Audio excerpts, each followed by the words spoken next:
তোমালোকৰ অনুশীলনী 8B অনুশীলন কৰিম আজি। তো তাত প্ৰথম যিটো প্ৰশ্ন তোমালোকক দিছে তাত কৈছে যে নিৰ্ণয় কৰা, মানে 1 নম্বৰত কৈছে 200 টকাৰ 15%, মানে 200 টকাৰ 15% কি হ'ব সেইটো আমি উলিয়াব লাগে। যদি আমি কিতাপৰ প্ৰশ্নটো চাওঁ তো সেইটো হ'ল আমাৰ এইটো 200 টকাৰ 15%। তো এতিয়া আমি 200 টকাৰ 15%টো আমি কেনেকৈ কৰিম? তো চোৱা, তাত টকাটোৰ লগত এটা লাগি আছে, দেখিছা? তো সেই টোৱে আমাক কি বুজে? পূৰণচিন। গতিকে 200 পূৰণ 15%, আৰু 15%ক আমি ভগ্নাংশত যেতিয়া লিখিম 15/100 লিখিব পাৰোঁ। তো এতিয়া 100 এইটো যেতিয়া আমি এনেকৈ লিখিম, তাৰপৰা এইটো 0, এইটো 0, এইটো 0 লগত কি হ'ব? কেঞ্চেল যাব। তো বাকী থাকিলে 2 আৰু ওপৰত 15। তো 2 আৰু 15 পূৰণ হ'লে কি হ'ব? 30 টকা। তাৰমানে 200 টকাৰ 15% কিমান টকা হ'ব? 30 টকা হ'ব। ঠিক আছে? তাৰপিছত আহিলে 1 লিটাৰৰ 75% উলিয়াব দিছে। হ'ল? তো 1 লিটাৰৰ যেতিয়া 75% উলিয়াব লাগিব, তো তেতিয়া আমি কৰিব লাগিব 1 লিটাৰ পূৰণ 75/100। তো 75/100 এই কাৰণেই কৰিছোঁ কাৰণ 75% আছিলে, তো শতাংশটোৰ কাৰণে আমি /100 লিখিব পাৰোঁ। ঠিক আছে? এতিয়া আমি কি জানো, 1 লিটাৰটোক যদি ইয়াত চোৱা তোমালোকে কাটাকুটি কৰিব নোৱাৰিবা। তো সেইকাৰণে আমি কি কৰোঁ, 1 লিটাৰটোক মিলিলিটাৰত লিখি লওঁ। আমি জানো যে 1 লিটাৰত কিমান মিলিলিটাৰ থাকে? 1000 মিলিলিটাৰ থাকে। তো সেইকাৰণে 1 লিটাৰৰ ঠাইত আমি লিখিছোঁ 1000 মিলিলিটাৰ ইনটু 75/100। তো এইটো দুটা 0 কেঞ্চেল গ'ল, বাকী থাকিলে 10, ইফালে থাকিলে 75। 10 আৰু 75 পূৰণ কৰিলে 750 মিলিলিটাৰ এনচাৰ হ'ব। তাৰপিছত আহিলে 3 নম্বৰ কুৱেশ্যনটো। তো 3 নম্বৰত কৈছে তোমালোকক 1 কুইণ্টেলৰ 10%। চোৱা, 1 কুইণ্টেলৰ 10%টো আমি উলিয়াব নোৱাৰিম। কিহৰ কাৰণে? কাৰণ 1 কুইণ্টেলক যদি আমি 10/100 দি পূৰণ কৰোঁ তেতিয়া আমাৰ একোৱে নোলাব। তো সেইকাৰণে কি কৰিছোঁ, 1 কুইণ্টেলত কিমান কেজি থাকে সেইটো আমি জানো। 1 কুইণ্টেলত আমাৰ 1000 কেজি থাকে। তো গতিকে 1000 কেজি পূৰণ 10/100। এতিয়া যদি চাওঁ 10/100 এইকাৰণে কৰিছোঁ কাৰণ 10% আছিলে।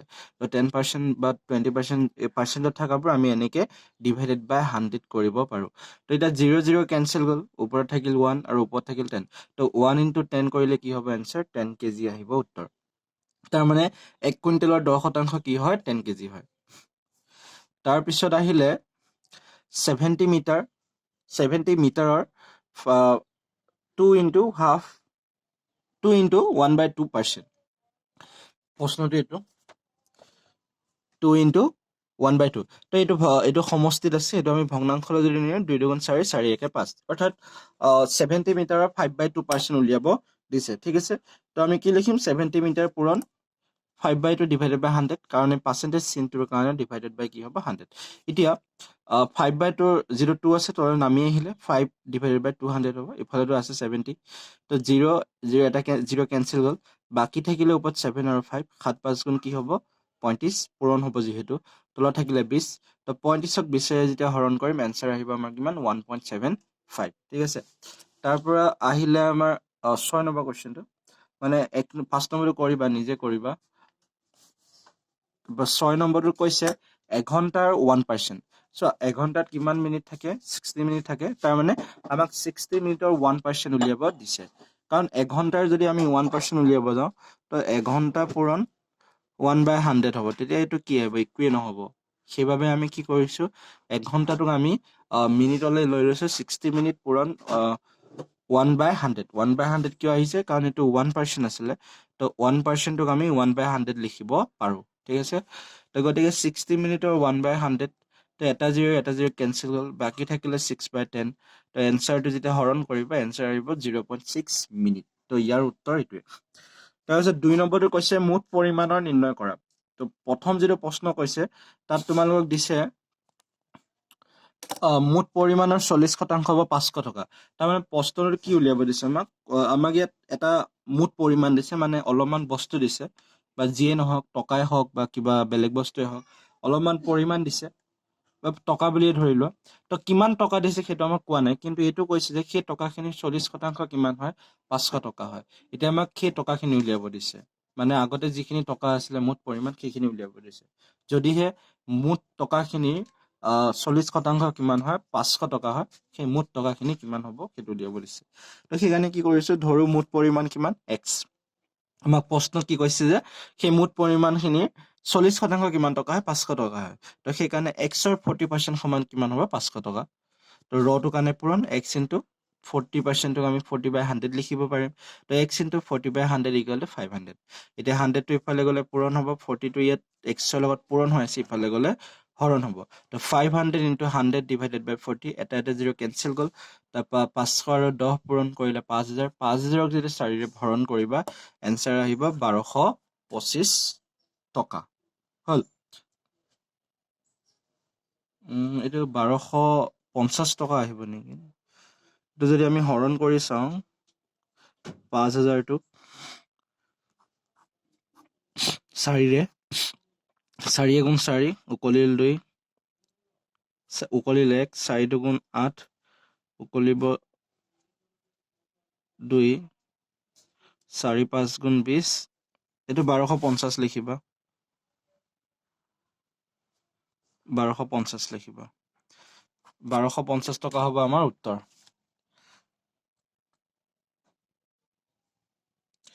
তাৰপিছত আহিলে আমাৰ 3 নম্বৰ কোৱেশ্চনটো তো 3 নম্বৰ কোৱেশ্চনটো আমাক কৈছে কি 3 নম্বৰ নহয় 2 নম্বৰে 2টো তো এবাৰ আমাক মুঠ পৰিমাণৰ 6 into 1/4% হ'ব 2 ঘণ্টা বুলি কৈছে মানে আমাক কি কৈছে মুঠ পৰিমাণ আছে মানে অলপমান টাইম আছে 10 ঘণ্টা 20 ঘণ্টা যি নাথাকক তাৰ 6 into 1/4% কিমান ঘণ্টা হয় 2 ঘণ্টা হয় তো সেইটো আমি উলিয়াব লাগে যে মুঠ পৰিমাণখিনি কিমান আছিলে মানে মুঠ ঘণ্টাটো কিমান আছিলে তো একে নিচিনাকে মুঠ পৰিমাণ হ'ল x তো xৰ 6 into 1/4% ইকুৱেল টু 2 ঘণ্টা দিয়া আছে তাৰপিছত এই 6 into 1/4 যদি আমি ভগ্নাংশ লিখো 4 6 গুণ 24 24 একে 25 অৰ্থাৎ 25/4 ডিভাইডেড বাই 100 100 কি হৈছে পাৰ্চেন্টেজ চিনটোৰ কাৰণে তো x into 25/4 divided by 100 equal to 2 ঘণ্টা এতিয়া 100টো সিফালে লৈ যোৱা বা ইয়াতে যদি ৰাখো 4টো আমি তললৈ নমাই লৈ আহো আৰু x টো ইহঁতৰ লগত পূৰণ হৈ গ'লে 25x ডিভাইডেড বাই 4 into 100 কাৰণ হৰণৰ তলত হৰণ থাকিলে 4টো আমি এনেকে নমাই লৈ আহো তো ইফালে কি আছে 2 ঘণ্টা এতিয়া 25টোৱে 100ক 4বাৰ কাটা যাব তাৰপৰা ইয়াত আছে 4 ইয়াত আছে 4 4 4 পূৰণ হ'লে 16 তো ওপৰটো x থাকিলে তো গতিকে 16টো আমি সিফালে লৈ গ'লে 2 লগত পূৰণ হ'ব তো গতিকে x equal to 2 into 16 equal to 32 ঘণ্টা তাৰমানে মুঠ টাইম কিমান হ'ব 32 ঘণ্টা হ'ব তাৰপৰা আহিলে 3 নম্বৰটো 3 নম্বৰটো তোমালোকক কৈছে কি প্ৰশ্নটো যদি চোৱা 3 নম্বৰটো কৈছে 40 টকাৰ কিমান শতাংশৰ পৰিমাণ 16 টকা হয় মানে 40 টকা দিছে 40 টকাৰ আমি কিমান শতাংশ 16 টকা হয় মানে 40 টকাৰ পৰা যদি আমি 16 টকা লওঁ সেই 16 টকাটো 40 টকাৰ কিমান শতাংশ হয় সেইটো উলিয়াব লাগে গতিকে কি কৰিছো ধৰো শতাংশৰ পৰিমাণ x হল এটা প্ৰশ্নৰ মতে কি হ'ব 40 টকাৰ x শতাংশ সমান 16 এইটো আমি নাজানো এইটো আমাক উলিয়াব লাগে আমাক মুঠ পৰিমাণ দিছে 40 টকা তো 40 টকাৰ কিমান শতাংশ 16 টকা হ'ব সেইটো উলিয়াব লাগে তো এই ৰটোৰ কাৰণে কি আহিব পূৰণ তো 40 পূৰণ x/100 কাৰণ x শতাংশটো এনেকৈ লিখিব পাৰো ইকুৱেল টু 16 এতিয়া আমাক যিহেতু x লাগে ইয়াত যদি চোৱা 40টো পূৰণ হৈ আছে 100টো হৰণ হৈ আছে তো এইটো 100টো ইফালে গ'লে কি হ'ব পূৰণ আৰু 40টো পূৰণ হ'লে কাৰণে কি হ'ব হৰণ তো এইখিনি কাটিলে তোমালোকৰ এনসাৰ কি আহিব 0 0 এটা কেনসেল গ'ল 4ৰে 16ক 4বাৰ তো 4 10 গুণ 40 হ'ব তো এইটো কি হ'ব 40 টকাৰ 40 শতাংশ কি হ'ব 16 টকা হ'ব তো এনসাৰটো কি হ'ব 40 শতাংশ 40 টকা নহয় 40 শতাংশ তো যদিহে 40 টকাৰ 40 শতাংশ উলিওৱা তোমালোকে এনসাৰটো আহিব কিমান 16 টকা তাৰপিছত আহিলে 5 নম্বৰটো তোমালোকক কৈছে 3.5 লিটাৰৰ কিমান শতাংশৰ পৰিমাণ 700 ml হয় 4 নম্বৰটো এইটো তোমালোকে নিজে কৰিবা 3 নম্বৰটোৰ লগত একেই 4 নম্বৰটো মই কৰা নাই খালি লিটাৰটোক মিল লিটাৰলৈ কনভাৰ্ট কৰি ল'বা তাৰপিছত এই 3 নম্বৰটো যেনেকৈ কৰিলা সেম একে নিচিনা হ'ব তাৰপৰা 5 নম্বৰটো চোৱা 5 নম্বৰটোত কি কৈছে এখন চাহ বাগিচাৰ 15% বনোৱা মহিলা পুৰুষ বনোৱাৰ সংখ্যা 272 জন চাহ বাগিচাখনত কি মুঠ বনোৱাৰ সংখ্যা কিমান আছিলে তো ক'ব বিচাৰিছে এখন চাহ বাগিচাত কাম কৰা মানুহ আছিলে তো সেই কাম কৰা মানুহৰ ভিতৰত 15% কি আছিলে মহিলা আছিলে আৰু বাকীখিনি কি আছিলে পুৰুষ আছিলে তো পুৰুষখিনিৰ শতাংশ দিয়া নাই পুৰুষখিনিৰ সংখ্যাটো দিছে কৈছে যে পুৰুষখিনি 272 জন আছিলে এতিয়া সুধিছে চাহ বাগিচাখনত মুঠতে কিমান কাম কৰা মানুহ আছিলে তো মহিলাৰ সংখ্যা তো সেইকাৰণে দিয়া আছে কি মহিলাৰ সংখ্যা 15%। যদি মহিলাৰ সংখ্যা 15% হয় পুৰুষৰ সংখ্যা কিমান হ'ব 85% হ'ব। কেনেকৈ কাৰণ আমি গোটেই কাম কৰা মানুহখিনি কি বুলি ধৰিব পাৰো 100 বা 100% বুলি ধৰিব পাৰো।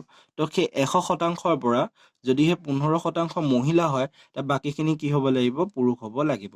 তো 100%ৰ পৰা 15% বিয়োগ কৰিলে এনসাৰ আহিব 85%। তো পুৰুষটো আমি কি পালো 85% পালো। এটা কথাটো হ'ল আমাক দিয়া আছিলে এই পুৰুষখিনি কিমান দিয়া আছিলে 262 জন। তাৰ মানে 85% সমান কি হয় 262 জন।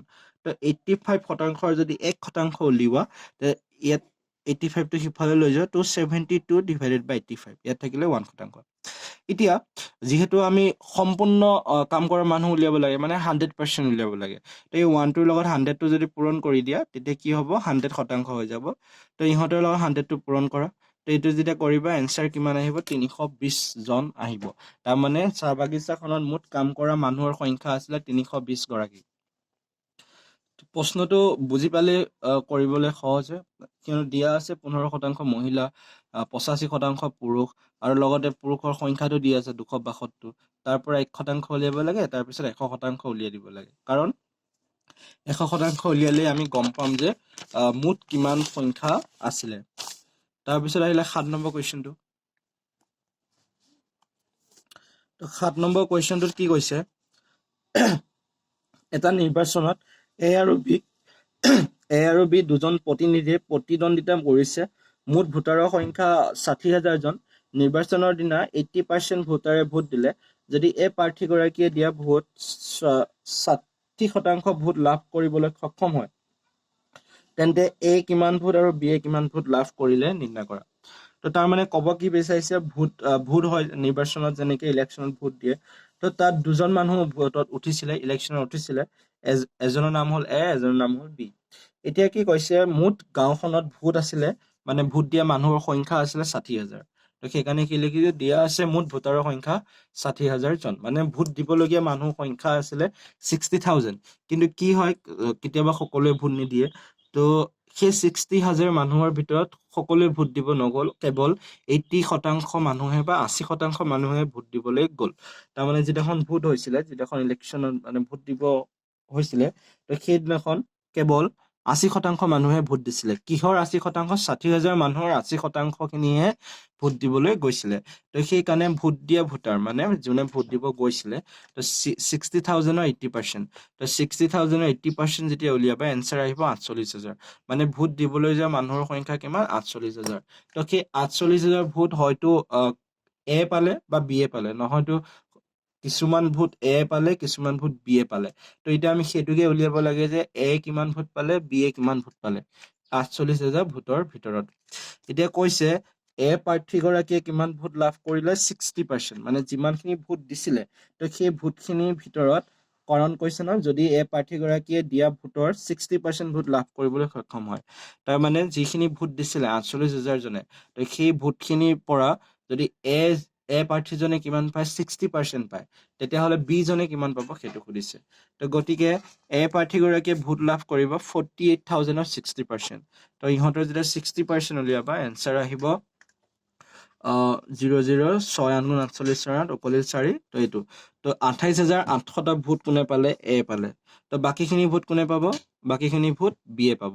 যিহেতু টোটেল ভোট আছিলে 48,000 তো যদি ইমানখিনি ভোট এ পালে বাকীখিনি ভোট বি এ পাব। তো গতিকে বি জনে লাভ কৰিলে 48,000 মাইনাছ 28,800। তো 48,000ৰ পৰা 28,800টো বিয়োগ কৰি দিলে এনসাৰ আহিব 19,200। মানে 19,200টা ভোট কোনে পাব 19,200টা ভোট পাব বি বা প্ৰাৰ্থীগৰাকীয়ে।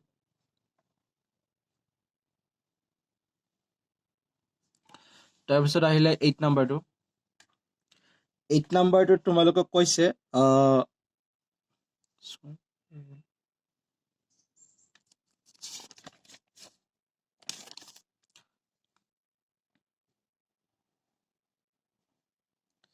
তো 6 নম্বৰটো তোমালোকৰ ৰৈ গৈছে। 6 নম্বৰটো তোমালোকে পাৰিবাই কৰিব কাৰণে। 6 নম্বৰটো তোমালোকৰ 5 নম্বৰটোৰ লগত একেই হয়। 5 নম্বৰটো কৰিছো চাগে গতিকে 6 নম্বৰটো তোমালোকে কৰিব পাৰিবা তো সেইকাৰণে মই কৰা নাই 4 নম্বৰ আৰু 6 নম্বৰটো তোমালোকে নিজে কৰিব পাৰিবা কাৰণ 3 আৰু 5টো মই কৰি দিছো একে নিচিনা হয় 4টো 3 লগত মিলে 6টো 5ৰ লগত মিলে তো সেইকাৰণে কৰিব পাৰিবা বুলি ভাবিছো খালি কথাখিনিহে বেলেগ বাকি অংক কেইটা একেই হয় তো 8 নম্বৰটো কি কৈছে জেউতীয়ে এবছৰত 210 দিন নিকেতনত উপস্থিত আছে যদি তাই উপস্থিত শতকৰা হাৰ 75% হয় তেন্তে বছৰটোৰ মুঠ কাৰ্যদিন কিমান হ'ব চোৱা জেউতী স্কুলত যায় তো স্কুলত তাই কি কৰে কেতিয়াবা ক্ষতি কৰে আৰু কেতিয়াবা ক্ষতি কৰে মানে তো স্কুলত কিমান দিন তাই উপস্থিত আছিলে 210 দিন তাই উপস্থিত আছিলে স্কুলত আৰু যদি তাই উপস্থিত শতকৰা হাৰ 75% হয় তেন্তে বছৰটোৰ মুঠ কাৰ্যদিন কিমান আছিলে তো আমি সকলোৱে জানো যে স্কুলত মানে বছৰত কিমান দিন থাকে 365 দিন থাকে তো কি হয় তাত কিবা মাজে মাজে বন্ধ দিনো থাকে কেতিয়াবা তো গতিকে 365 দিনৰ ঠাইত 365 দিন স্কুল নখোলে তো কম দিন স্কুল খোলে হয় নহয় এতিয়া তাৰ সেইখিনি দিনৰ ভিতৰত জেউতি স্কুল গৈছে 210 দিন কিন্তু 210 দিন যোৱাৰ পিছতো কি হল জেউতি উপস্থিতি শতকৰা কিমান শতাংশ হয় 75% হয় তাৰ মানে ইয়াৰ পৰা কি বুজি পাইছা জেউতি সদায় স্কুল যোৱা নাছিলে কাৰণ যদি এটো 75% হয় তাৰ মানে কি 100% থাকি কম হয় যিমান দিন স্কুল খুলিলে সেই গতিখিনিক আমি একেলগে 100% বুলি ক'ব পাৰো হয় নহয় তো সেই গতিখিনি যদি স্কুল খোলা দিন কিটা 100% হয় আৰু যেউতি যদি 75% স্কুল গৈছে তাৰ মানে কি হল তাই সদায় স্কুল যোৱা নাই তো সেই কাৰণে আমি কি লিখিছো উপস্থিতি শতকৰা কাৰ ভাগৰ জেউতিৰ উপস্থিতি শতকৰা তোমালোকে লিখিব পাৰা মই শৰ্টত লিখিছো উপস্থিতি শতকৰা কিমান 75% আৰু কৈছে যে জেউতি 210 দিন স্কুল যায় তাৰ মানে 210 দিনটো কিমানৰ সমান হয় 75%ৰ সমান হয় তো সেই কাৰণে 75% সমান 210 দিন হৈছে তো দিন বুলি লিখিব পাৰা তো যদি 75% সমান 210 দিন হয় তেতিয়াহলে 100% কিমান হ'ব সেইটো আমি উলিয়াব পাৰিম তো প্ৰথমে কি কৰিবা 1% উলিয়াবা 1% উলিয়াবৰ কাৰণে 75 টো সিফালে লৈ যাব তো 200 ডিভাইডেড বাই 75 তাৰ পিছত 100% উলিয়াব লাগে 100 টো পূৰণ কৰি দিবা তো 100% হৈ গল তো 100 টো ইয়াত পূৰণ কৰিলে ইফালেও পূৰণ কৰিব লাগিব তো গতিকে 210 ডিভাইডেড বাই 75 ইনটু 100 তো এইখিনি যেতিয়া ক্যালকুলেশন কৰিবা এনসাৰ আহিব তোমালোকৰ 280 দিন তাৰ মানে মুঠ স্কুল খুলিছিলে 280 দিন আৰু জেউতি তাত গৈছিলে 210 দিন সেইভাবে তাই শতাংশটো কিমান আছিলে 75% আছিলে 100% হোৱা নাছিলে তাৰ পিছত আমাৰ 9 নম্বৰটো আহিল 9 নম্বৰ কৈছে কি যদি এৰ আই বিৰ আইতকৈ 25% বেছি তেন্তে বিৰ আই এ আইতকৈ কিমান শতাংশ কম হয় তো আই মানে ইনকাম হয় তো ইয়াত ক'ব কি বিচাৰিছে দুটা মানুহ আছে এ আৰু বি তো এৰ ইনকাম কি হয় বিৰ ইনকামতকৈ 25% বেছি তেন্তে আমাক এতিয়া সুধিছে বিৰ ইনকাম এৰ ইনকামতকৈ কিমান শতাংশ কম বুজিছা কথাটো ধৰি লোৱা দুটা মানুহ আছে এটা মানুহে 100 টকা ইনকাম কৰে এটা মানুহে 125 টকা ইনকাম কৰে এতিয়া সুধিছে যে সেই 125 টকা ইনকাম কৰা মানুহটো বা 100 টকা ইনকাম কৰা মানুহটোৰ কিমান শতাংশ কম হয় 125 টকাটোত থাকি কইলে গম পাবা আমাক কৈছে কি দুটা মানুহ কৈছে এটা মানুহৰ আই আনটো মানুহতকৈ কিমান শতাংশ বেছি কৈছে 25% বেছি এৰ আই বিৰ আইতকৈ কিমান 25% বেছি ধৰি ললো বিৰ আই কি ধৰিলো 100 টকা হল বিৰ আই ধৰিলো 100 টকা আৰু প্ৰশ্নটো কৈছে যে এৰ আই বিৰ আইতকৈ 25% বেছি যদি হে বিৰ আই 100 টকা হয় আই মানে ইনকাম তো বিৰ যদি ইনকাম 100 টকা হয় এৰ ইনকাম কিমান হ'ব 125 টকা হ'ব কিয়নো এৰ ইনকাম বিৰ ইনকামতকৈ 25% বেছি হয় আৰু 100 টকাৰ 25% 25 টকা হয় তো সেই কাৰণে এৰ ইনকাম কিমান হ'ব 125 টকা এতিয়া খুদিছে এই বি মানুহটোৰ ইনকাম এটোত থাকি কিমান কম যে তোমালোকে চোৱা এই বিৰ ইনকাম এত থাকি কিমান কম 25 টকা কম নহয় জানো কাৰণ ইয়াৰ ইনকাম 125 টকা ইয়াৰ ইনকাম 100 টকা তাৰ মানে বি মানুহটোৰ ইনকাম এটোতকৈ কি হয় 25 টকা কম হয় তো গতিকে বি আই কি হ'ব 25 যেটো কমি আছে ন 25 যে কম তো 25 টো ওপৰত লিখিবা আৰু কিহত থাকি কম যাৰ লগত তুলনা কৰা হয় এতকৈ কম ন এতকৈ কম কাৰ বিৰ গতিকে 125 টো তলত আহিব তো 25 ডিভাইডেড বাই 125 যেটো শতাংশটো উলিয়াব দিছে 100 দি পূৰণ কৰিবা তো এইখিনি গতিখিনি যে ক্যালকুলেশন কৰিবা এনসাৰ আহিব 20% তাৰ মানে বিৰ মানুহটোৰ ইনকাম এ মানুহটোতকৈ 20% কি হয় কম হয় হল এইখিনি আছিল এটো অনুশীলনী